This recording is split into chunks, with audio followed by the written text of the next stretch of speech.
ਨਮਸਕਾਰ। ਸਤਿ ਸ੍ਰੀ ਅਕਾਲ। ਪੰਜਾਬ ਪੁਲਿਸ ਦੀ interaction series ਦੇ ਵਿੱਚ ਮੈਂ ਗੁਰਤੇਜ ਤੁਹਾਡਾ ਸਭ ਦਾ ਸਵਾਗਤ ਕਰਦਾ।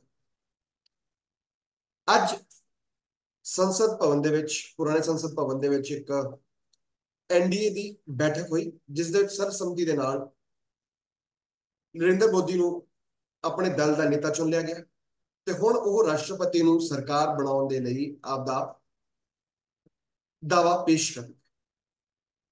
ਲੋਕ ਸਭਾ 2014 ਦੀਆਂ ਚੋਣਾਂ ਬਹੁਤ ਗੰਭੀਰ ਰਹੀਆਂ, ਬਹੁਤ ਸਾਰੀਆਂ ਚੀਜ਼ਾਂ ਉੱਪਰ ਕੇ ਸਾਹਮਣੇ ਆਈਆਂ। ਇਹਨਾਂ ਸਭ ਚੀਜ਼ਾਂ ਤੇ ਅਸੀਂ ਚਰਚਾ ਕਰਾਂਗੇ।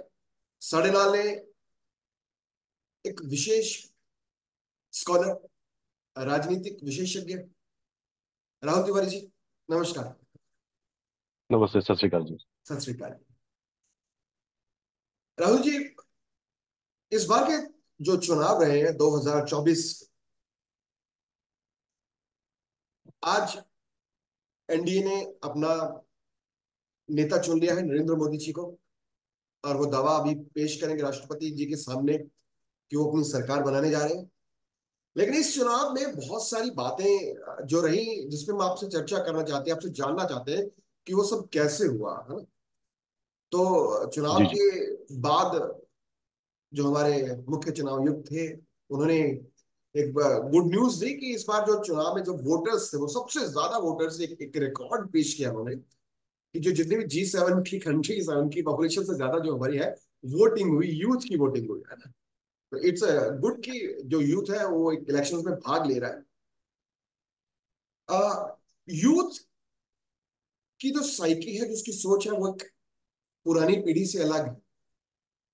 आपको क्या लगता है कि इस पर यूथ ने किन विषयों को लेकर, किन किन मुद्दों को लेकर इसमें भाग लिया, और किस तरह से, और अन्य क्या मुद्दे थे जिसने इस चुनाव को प्रभावित किया, और एक एक अलग तरह का ये विलक्षण रहेगा। जी गुरुदेव जी। गुरुदेव जी, पहले तो क्या है कि अगर हम भारत के यूथ को समझने का प्रयास करें तो भारत की सोसाइटी को समझना पड़ेगा। भारत का जो सोसाइटी है वो एक गांव प्रधान अपना समाज है। और गांव ग्राम प्रधान समाज हम जिसको समझते हैं, उससे क्या है कि आज के समय यूथ आप देखेंगे ज्यादातर अपने घरों से बाहर ही है।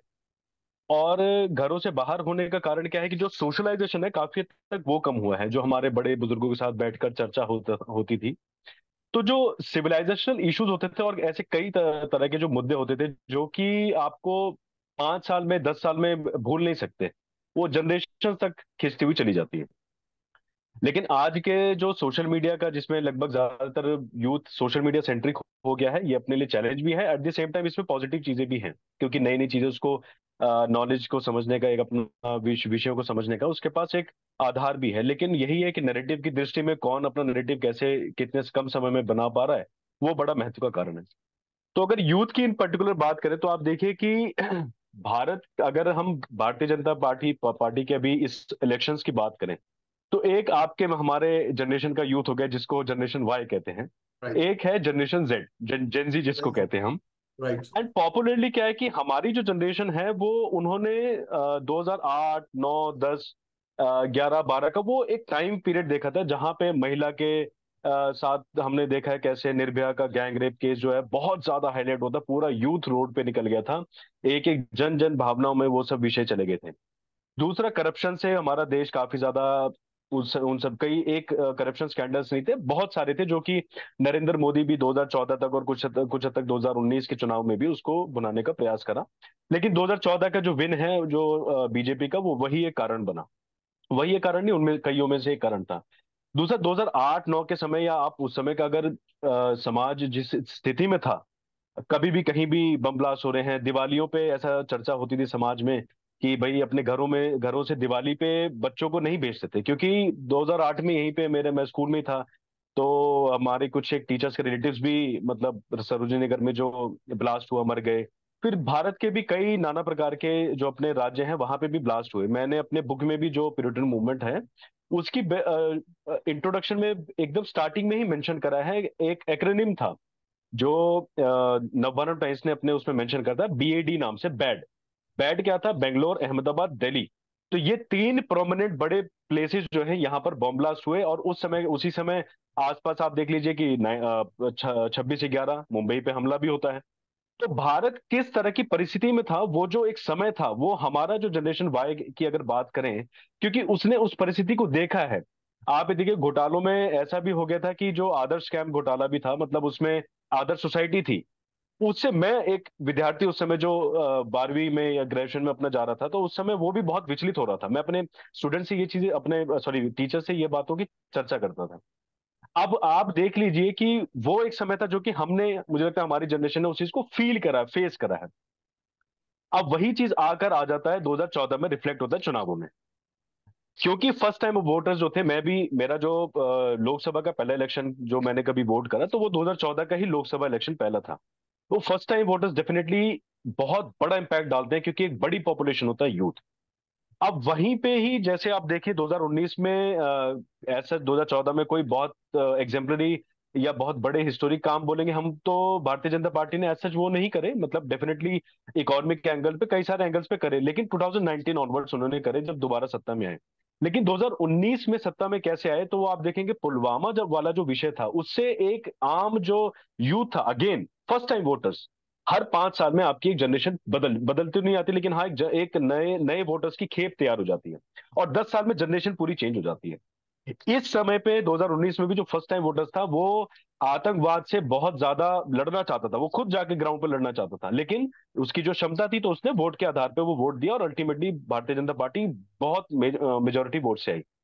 अब 2024 की अगर बात करें, 2024 का चुनाव अपने आप में बहुत चैलेंजिंग भी इसलिए रहा है, क्योंकि अल्टीमेटली यूथ के विषय में, यूथ के पास जो नैरेटिव बने, आप किसी भी यूथ से चर्चा कर लीजिए, खासकर जो पर्टिकुलरली फर्स्ट टाइम वोटर्स थे, उनके पास कुछ एक 4-5 विषय बड़े पॉपुलर रहे। अग्निवीर, जॉब क्राइसिस, और एक सबसे बड़ा चीज जो मुझे लगता है ओपोजिशन अच्छे तरीके से डेवलप कर पाया, वो था आपका कि भाई डिक्टेटरशिप आ रही है, या फुल मेजोरिटी क्यों, मतलब एक स्ट्रांग ओपोजिशन आनी चाहिए। और इस स्ट्रांग ओपोजिशन की जो चर्चा थी, जो बात कई बार एक मैसेजिंग करने का प्रयास करा कि भाई बीजेपी अगर बहुत, कोई भी पार्टी बहुत लंबे समय तक अगर सत्ता में रहेगी, तो वो डिक्टेटरशिप में कन्वर्ट हो जाती है।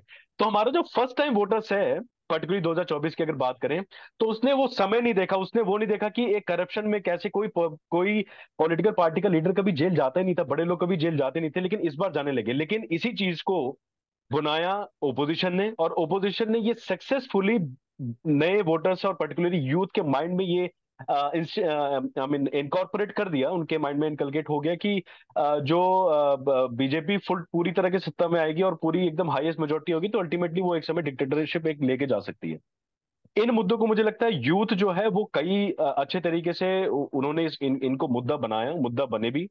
और डेफिनेटली कई सारे अदर भी बातें आती है कि भाई फार्मर्स प्रोटेस्ट का भी एक रीजन था, अपना जो जाट समाज है, या पंजाब का जो सिख कम्युनिटी है, या Punjabi, so to say, if you talk about on the whole, तो वो भी नाराज थे, और भी कई सारे तरह के अग्रेरियन इशू। लेकिन लेकिन अगर ऐसा होता, तो मुझे लगता है राजस्थान में जो अभी Bharatiya Janata party just few months back सत्ता में नहीं आ पाती, और वो सत्ता में आई।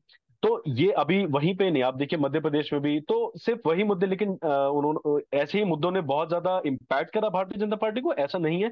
बट डेफिनेटली ऐसे छोटे छोटे मुद्दे बहुत बड़े बड़े, पर्टिकुलरली यूथ की अगर हम बात करें या चर्चा करें तो। जी। राहुल जी, नो डाउट कि बीते कुछ सालों में जो भारत की एक इमेज है, स्ट्रॉन्ग इमेज है, वो वर्ल्ड में काफी बड़ी है। क्योंकि अगर इंटरनेशनल लेवल पे कुछ भी मुद्दा हो तो भारत से उसका मशवरा लिया जाता है, उसमें दखल करने की मांग की जाती है। चाहे बहुत सारे मुद्दे रहे हैं, बहुत सारे इंसिडेंट्स हमें देखने को। नेचुरली सी बात है कि जब भी कोई देश आगे बढ़ता है, कोई पॉलिटिकल पार्टी आगे बढ़ती है, तो उसकी जो अपोजिट लॉबी है वो भी उतनी स्ट्रांग होती है, उसको गिराने की कोशिश करती है ना। और इंटरनेशनल पॉलिटिक्स में अक्सर ये चलता रहता है कि एक देश दूसरे देश की पॉलिटिक्स में दखल अंदाजी करते रहे, चाहे in the form of money और in the form of parties and in the form of social media and etcetera etcetera. तो so what is the main reason कि भारत में इस बार जो है इंटरनेशनल जो पावर्स हैं, उनका क्या बोल रहा कि किस तरह से भारत को रोका जाए, या इसकी जो सरकार है, नरेंद्र मोदी है, या इसके चुनाव में किस तरह से इंटरफेयर देखने को मिला और किस वे में देखने को मिला, और क्यों, क्या रीजन रहे उनके, स्ट्रॉन्ग रीजन क्या है, और क्या इसमें वो सक्सेसफुल हो पाए? गुरतेज जी, जैसा मैंने शुरू में चर्चा करा कि सारे मुद्दे तो डेफिनेटली पब्लिक को अफेक्ट नहीं करते, लेकिन आज के समय सोशल मीडिया के जो एज है, जो अपना डिजिटल वर्ल्ड है, और जेनजी जिसकी हम अगर चर्चा करें, तो वो आप मतलब वो हाईली कनेक्टेड है टू दी वर्ल्ड। वो यूनाइटेड स्टेट्स में क्या विषय चल रहा है तो वो उससे भी कनेक्टेड है, वो इसराइल पैलेस्टीन में क्या चल रहा है वो उससे भी कनेक्टेड है, वो रशिया यूक्रेन में क्या चल रहा है उससे भी कनेक्टेड है। तो इस ये जो इंटरकनेक्टिविटी है अपने समाज की, अपने यूथ की अगर बात करें, और पर्टिकुलरली अगर हम देखें तो 35-40 तक का जो अपना एक जनरेशन है, वो पूरी तरीके से कनेक्टेड ही है सोशल मीडिया की उसमें। अब जो विमर्श चलते हैं पूरे विश्व में किस तरह के, जो ये डिक्टेटरशिप वाला जो मैं एक आपसे अभी चर्चा करा, जो यूथ के, मैं ये विषय अपनी तरफ से नहीं बता रहा, मैंने भी, क्योंकि इलेक्शन से पहले भी, इलेक्शन के बाद भी, और ये जब है डिस्पाइट प्रो इनकम्बेंसी, जब मैं यूथ से चर्चा करता हूँ कि भाई आप कैसे देखते हो, तो जो सपोर्टर्स हैं बीजेपी के, वो खुद ये मतलब बोलते हैं कि नहीं, हम सपोर्ट करते हैं बीजेपी को, लेकिन एक strong majority, I mean opposition भी होना चाहिए। और ये सारे मुद्दे जो है, मतलब स्ट्रांग ओपोजिशन की चर्चा करें अगर हम, ये बात करें, या ऐसे कोई बात करें कि डिक्टेटरशिप वगैरह आ रही है या बन जाएगी, या स्ट्रांग मेजोरिटी कंट्री, या इंडिया इज हेडिंग टुवर्ड्स, आप ये देखिए कि जो ध्रुव राठी थे, ध्रुव राठी कोई भारत के सिटीजन नहीं है। और आप देखिए ध्रुव राठी के जो व्यूअर्स हैं, सबसे ज्यादा वो आपको पाकिस्तान में और भारत के ही आपको यूथ मिलेंगे, जो कि पर्टिकुलरली नॉर्थ बेल्ट या जो हिंदी बेल्ट समझते हैं सबसे ज्यादा, वो उसके उनके फॉलोअर मिलेंगे। और उन्होंने अभी जब अरेस्ट वगैरह हुए पर्टिकुलरली केजरीवाल के बाद, तो केजरीवाल के अरेस्ट के बाद एक तरीके से जो कैंपेन चला, जो कि उससे पहले हमने देखा भी था कि जो सॉरी, झारखंड के जो सीएम थे वो भी अरेस्ट हुए थे करप्शन के मामले में, लेकिन क्योंकि केजरीवाल, जो कि ऐसे आरोप भी उनके ऊपर लगते हैं कि इनको खालिस्तानियों से पैसा आता है, इनको यूनाइटेड स्टेट से फंड आता है, और जर्मनी का भी उसमें कुछ रोल है, खैर उसमें वो अलग एक डिबेट हो जाएगी।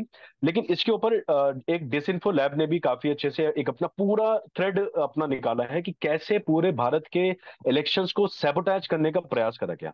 अब वो सैबोटैजिंग जो होता है वो क्या एक आर्टिकल से हो जाता है, ऐसा नहीं होता, वो डे बाय डे होता है। ये जो पिछले 5-7 साल से लगातार सोशल मीडिया पे आर्टिकल्स लेके जा रहे थे, पेपर्स लेके जा रहे थे, डिस्कशन हो रहे थे, इसने ये नैरेटिव अच्छे तरीके से स्टैब्लिश करने का प्रयास करा। अब इसमें बीजेपी का क्या रोल होता है? तो आप देखेंगे 2014 के आसपास या 19 के आसपास बीजेपी का जो एक आप कह लीजिए आईटी सेल कह लीजिए, या जो उनका सोशल मीडिया ग्रुप था, उन्होंने काफी अच्छे तरीके से अपना रोल प्ले करा था। लेकिन इस बार अगर देखें तो बहुत ज्यादा पूरी की पूरी लड़ाई जो है वो यूट्यूब पे ही सिमटी हुई नजर आई।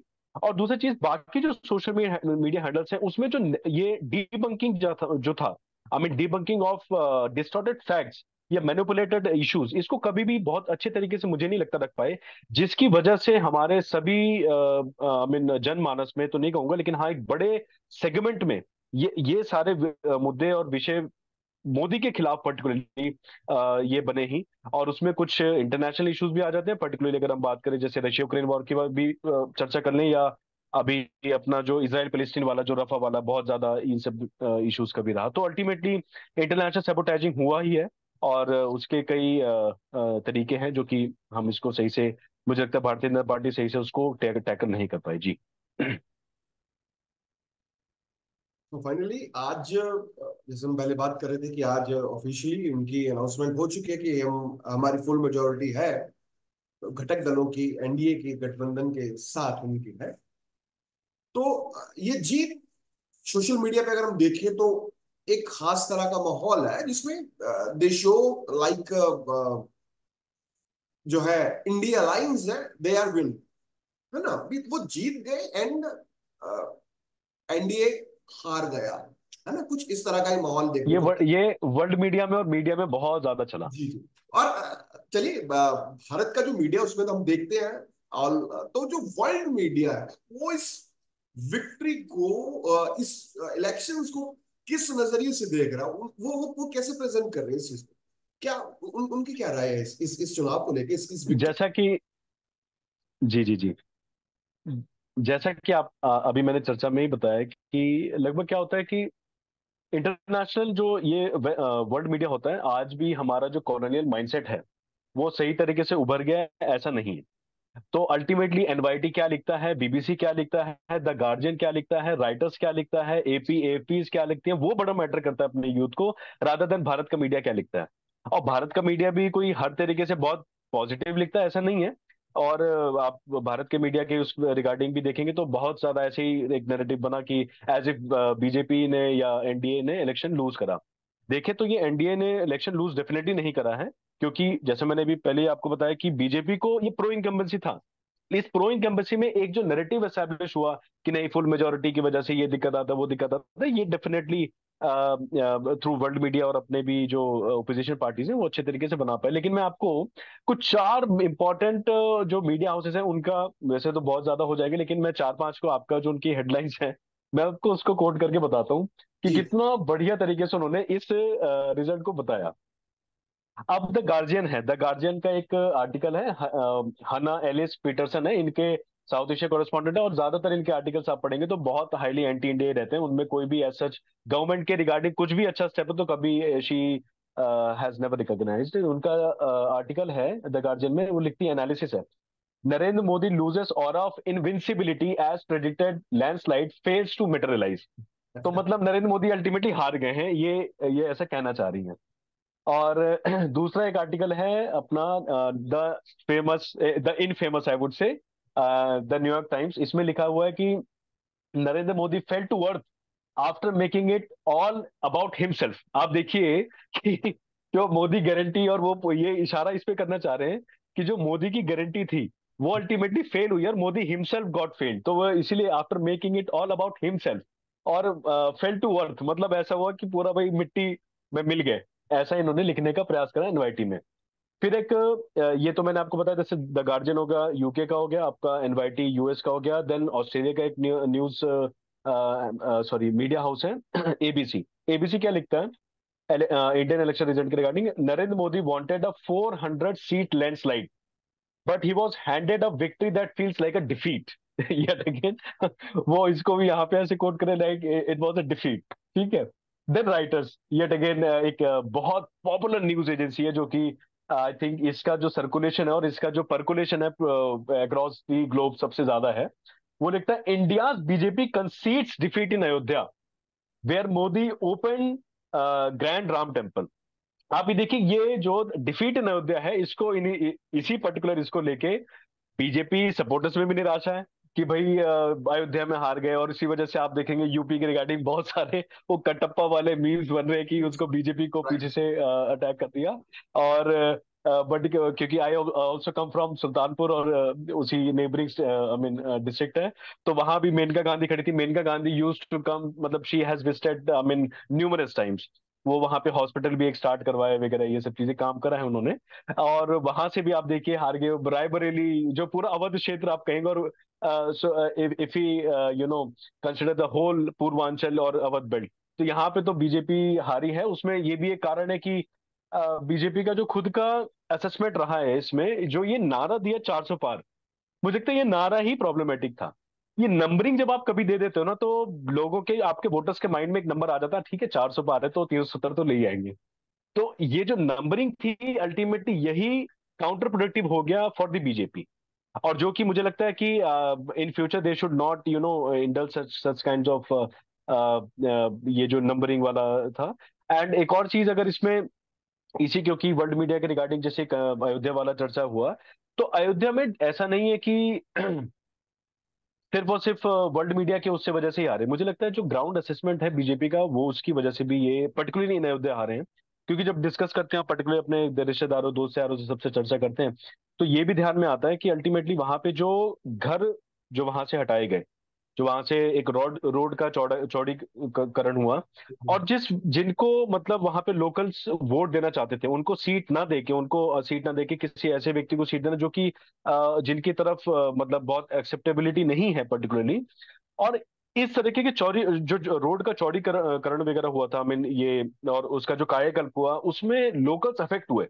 लेकिन लोकल्स की जो इश्यूज थे उनको एडमिनिस्ट्रेशन में, मैं ये नहीं कहूंगा कि बीजेपी ने सही से देखा नहीं देखा, बट पर्टिकुलरली एडमिनिस्ट्रेशन ने उसको सही तरीके से केटर नहीं करा। कईयों को मुआवजे नहीं मिले, कईयों के घर सही से रिलोकेट नहीं हुआ, या दुकानें वगैरह जो ये सब विषय बने, अल्टीमेटली इन्होंने भी लोकल्स को वोट ना करने के लिए, या आप कहेंगे अगेंस्ट बीजेपी वोट करने के लिए भी उकसाया है।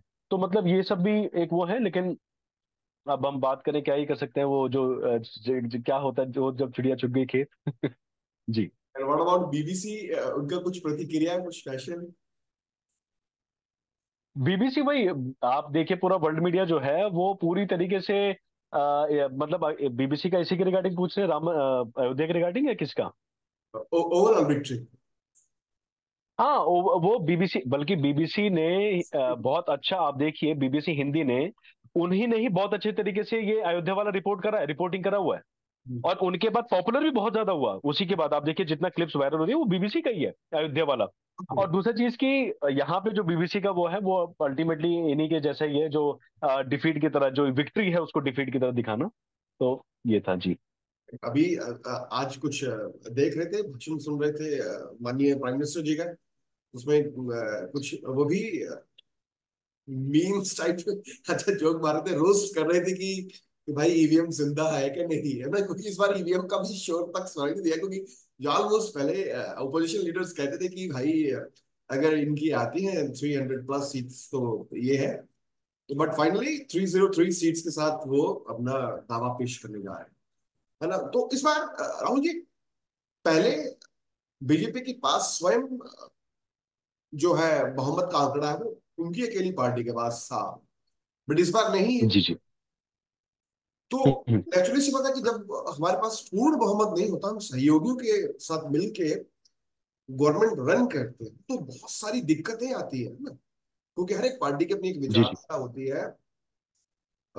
खासतौर पे भी हम देखें तो नीतीश कुमार जी, उनकी पार्टी का एक अलग इतिहास रहा है, और उनका उनको पलटू राम नाम से जानते हैं लोग अब। तो उनका भी आप देखिए सबसे पहले नीतीश कुमार को अप्रोच कर रहे थे। एग्जैक्टली, है ना। तो बहुत सारे ऐसे लॉज हैं, बहुत सारे ऐसे कानून हैं जो बीजेपी गवर्नमेंट ने अपने पिछले कार्यकाल में 2019 टू 2024 के कार्यकाल में बनाए। और बहुत सारे उनके एजेंडाज हैं जो आने वाले, उन्होंने कहा था कि हम ये करेंगे। तो अब जो फाइनली है कि मैं, ये मेरा लास्ट क्वेश्चन है कि इसमें क्या क्या दिक्कतें आएंगी सरकार, क्या क्या क्या किस तरह से मेन मेजर इश्यूज बनेंगे उसके सामने, रेज होंगे उनके सामने, और क्या क्या वो गवर्नमेंट हैंडल कर पाएगी ऐसे माहौल में? जी गुरते जी, आपका प्रश्न बहुत बढ़िया है। लेकिन आप ये देखिए कि जैसे सरकार चलाना नहीं चलाना तो वो तो एक बात है, सरकार जैसे तैसे करके हो सकता है चला भी ले। लेकिन जो इनके कोर इश्यूज हैं, जिनकी वजह से इनको वोट मिलता है, क्या ये उन पे सही तरीके से खड़े हो पाएंगे? आप देखिए यूसीसी के ऊपर इतनी चर्चा हो रही है, यूसीसी पास करा पाएंगे नहीं करा पाएंगे। आप देखते हैं कि टीडीपी भी और अपना जो नीतीश कुमार है ये भी सॉफ्ट हिंदुत्व, सॉफ्ट मुस्लिम पॉलिटिक्स करते हैं। तो ये इस चीज पे क्या एग्री हो पाएंगे? और ऐसे कई सारे मुद्दे हैं जिनको मुझे लगता है कि अब ये जो जिसकी वजह से बीजेपी जानी जाती है या मोदी जी जाने जाते थे, अब उनके ऊपर किस तरीके से लेके आए। आप देखिए वक्फ बोर्ड जैसे इश्यूज हैं, इतने समय से इसके ऊपर चर्चा हो रही है कि उसमें जो क्लॉज 108 है या कौन सा है, जिसमें आई थिंक 108 है, जिसमें उसकी वजह से वो किसी के ऊपर, वो आप हमारे यहाँ पे मरानी बाग है, मरानी बाग में गुरुद्वारा है, गुरुद्वारा बाला साहेब गुरुद्वारा, उसके ऊपर एक उन्होंने वहां हॉस्पिटल बनाया था, वहां पे वक्फ ने क्लेम कर दिया कि ये हमारी जमीन है। अब उसकी वजह से क्या है कि वो हॉस्पिटल ही बनता हुआ रुक गया। और ऐसे कई सारे मुद्दे हैं। वक्फ का जो ये जमीन वाला इशू है, ये इतना ज्यादा गरमाया हुआ है, इतना ज्यादा गरमाया हुआ था। अब इसके ऊपर बीजेपी क्या स्टैंड ले पाएगी, मुझे लगता है, मैं तो इसके लिए बड़ा डाउटफुल हूँ। दूसरी चीज आप देखेंगे इन्हीं सब चीजों के रिगार्डिंग ही, अब नड्डा जी का भी जो कुछ एक स्टेटमेंट्स थी, वो मुझे लगता है उससे भी अपना जो अभी का यूथ है वो तो अफेक्ट हुआ ही। वो तो आने वाले चुनावों में क्या कैसे वो उस चीज को देखेंगे वो अलग बात है। और अभी जो नेक्स्ट चीजें होंगी अल्टीमेटली उसके ऊपर कितना खड़े हो पाएंगे, क्योंकि आप देखिए नड्डा जी ने अभी एक दो स्टेटमेंट दिया कि बीजेपी इज नॉट भगवा, हम काशी मथुरा की बात नहीं कर रहे। और ये जो एक तरह का सॉफ्ट पॉलिटिक्स वगैरह जो कर रहा, अल्टीमेटली इन सब चीज ये इन इश्यूज की वजह से आपको इन्हीं इश्यूज के ऊपर आपने काम करा है, आप मशहूर रहे हैं कि आप किसी भी तरह का एक तुष्टिकरण नहीं करते। और अब नहीं कर पाएंगे तो अल्टीमेटली जो वो बोल रहे थे आज से चुनाव से पहले, और जो वो अभी करेंगे, उसमें सिंक्रोनाइजेशन होगा। तो मुझे लगता है ये भी एक चैलेंज बन सकता है आने वाले 2029 के चुनाव में, जो बीजेपी के लिए मुझे लगता है आई थिंक ज्यादा फेवरेबल तो डेफिनेटली नहीं होने वाला है। जी। एक इसमें क्योंकि जैसे चर्चा करा, तो मुझे लगता है अभी पर्टिकुलरली चैलेंजेस की अगर हम बात करें, आई थिंक मतलब चैलेंजेस में अभी आपने देखा होगा कि कंगना रनौत को जो साथ जो अभी थप्पड़ मारा है, आप क्योंकि पंजाब से ही हैं, और आपने भी देखा होगा कि वहां पे पंजाब में दो, एक इंदिरा गांधी के हत्यारे के जो बेटे थे वो जीते चुनाव, दूसरा अमृतपाल सिंह चुनाव जीते हैं, और जम्मू कश्मीर में भी अपना जो राशिद। इंजीनियर राशिद है वो भी चुनाव जीते हैं। अल्टीमेटली आप देखिए लोग चुन किस तरह के लोगों को रहे हैं। जो व्यक्ति बरनाला में जाके पूरी तरीके से वहां के पुलिस स्टेशन को अपना कब्जा कर लेता है और वहां से अपराधी को निकाल के चला जाता है, लोगों ने उनको चुना है। तो ये जो रेडिकलाइजेशन बढ़ रहा है, ये भी अल्टीमेटली आने वाले समय के लिए और वोटर्स के पर्सपेक्टिव से भी बड़ा चैलेंजिंग है। तो ये चीजें कैसे डील होंगी, मुझे लगता है इसके ऊपर बहुत विचार मंथन करना चाहिए, क्योंकि सुरक्षा से जुड़े हुए ये वो मुद्दे हैं। और एक और चीज, क्योंकि जो अमृतपाल हैं वो तो इंडियन स्टेट में बिलीफ नहीं रखते। वो क्या कहते हैं कि ये इंडियंस में, ये पंजाब अलग है और ये अलग है। तो क्या वो ओथ जब लेंगे, अभी जब एमपीज का जो ओथ सेरेमनी होता है, क्या वो ओथ लेंगे, तो भारत के गण राज्यों को क्या वो एक्सेप्ट करेंगे? और अगर करेंगे तो फिर उनका पंजाब सेपरेटिस्ट आइडिया जो था वो क्या है? तो ये कर रहे हैं क्या, ये अगर ओथ भी ले लेंगे तो क्या ये हमारे जैसे आम जनमानस को बेवकूफ बनाने के लिए तो नहीं है? तो मुझे लगता है आने वाले समय में बहुत ज्यादा जटिल समस्याएं होने वाली है, जो कि हमें उसको देख के आगे चलना चाहिए। जी। बिल्कुल राहुल जी, अभी जो लास्ट वाली दो बातें कही, एक और मेरे मन में सवाल छिड़ गया, लेकिन आज हम उस विषय पे नहीं जाएंगे क्योंकि हमारे सब लोकसभा का चुनाव था। तो ये आपसे अभी थोड़ी देर पहले एक सोशल मीडिया पे पोस्ट थी जो है वो बहुत फैली, कि जो गुरपतवंत सिंह पन्नू है उसने $10,000 जो है वो इनाम देने का एक अनाउंस किया है कि मैं उस लड़की को दूंगा जिसने कंगना रनौत को मारा है ना। तो ये वो भी कोई बड़ी बात नहीं, कल को मुख्यमंत्री बन जाए, कल को आप आप ही लोग फिर उनका मतलब अल्टीमेटली आप सबके मुख्यमंत्री बन जाए, या एमपी, तो इस बहुत छोटी पे चीज हो जाएगी मुझे लगता है। इस पे और चर्चा करेंगे थोड़ी अलग विषय पे।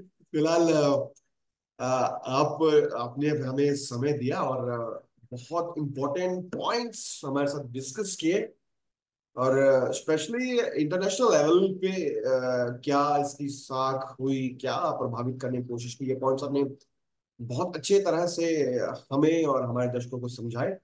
एंड उसके लिए आपका बहुत बहुत धन्यवाद राहुल जी। एंड अगेन ऐसे ही हमारे साथ जुड़ते रहिए और हमारे दर्शकों को अ, जानकारी देते रहिए।